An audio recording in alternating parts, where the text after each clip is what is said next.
सभी भक्तजनों को जय श्री कृष्ण। श्री सुखदेव जी कहते हैं, परीक्षित, असुर अपनी की हुई प्रतिज्ञा का पालन कर रहे थे। उनका स्नेह भी हो गया था और वे स्त्री से झगड़ने में अपनी निंदा भी समझते थे, इसलिए वे चुपचाप बैठे रहे। मोहिनी में उनका अत्यंत प्रेम हो गया था। वे डर रहे थे कि उससे हमारा प्रेम संबंध टूट ना जाए। मोहिनी ने भी पहले उन लोगों का बड़ा सम्मान किया था, इससे वे और भी बंध गए थे। यही कारण है कि उन्होंने मोहिनी को कोई अप्रिय बात नहीं कही। जिस समय भगवान देवताओं को अमृत पिला रहे थे, उसी समय राहु दैत्य देवताओं का वेश बनाकर उनके बीच में आ बैठा और देवताओं के साथ उसने भी अमृत पी लिया। परंतु तत्क्षण चंद्रमा और सूर्य ने उसकी पोल खोल दी। अमृत पिलाते पिलाते ही भगवान ने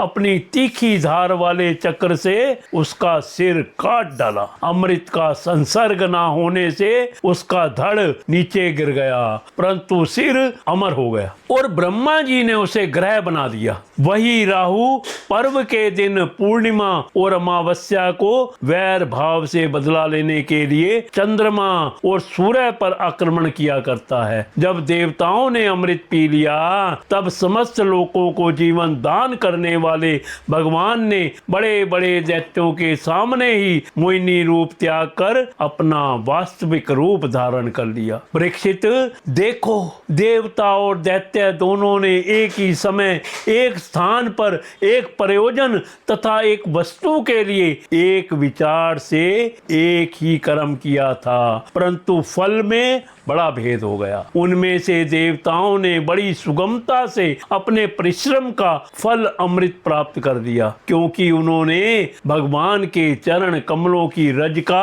आश्रय लिया था। परंतु उससे विमुख होने के कारण परिश्रम करने पर भी असुर गण अमृत से वंचित ही रहे। मनुष्य अपने प्राण, धन, कर्म, मन और वाणी आदि से शरीर एवं पुत्र आदि के लिए जो कुछ करता है वह व्यर्थ ही होता है, क्योंकि उसके मूल में भेद बुद्धि बनी रहती है। परंतु उन्हीं प्राण आदि वस्तुओं के द्वारा भगवान के लिए जो कुछ किया जाता है वह सब भेद भाव से रहित होने के कारण अपने शरीर, पुत्र और समस्त संसार के लिए सफल हो जाता है। जैसे वृक्ष की जड़ में पानी देने से उसका तना, टहनियां और पत्ते सब के सब सिंच जाते हैं, वैसे ही भगवान के लिए कर्म करने से वे सब के लिए हो जाते हैं। श्री सुखदेव जी कहते हैं, परीक्षित, यद्यपि दानवों और दैत्यों ने बड़ी सावधानी से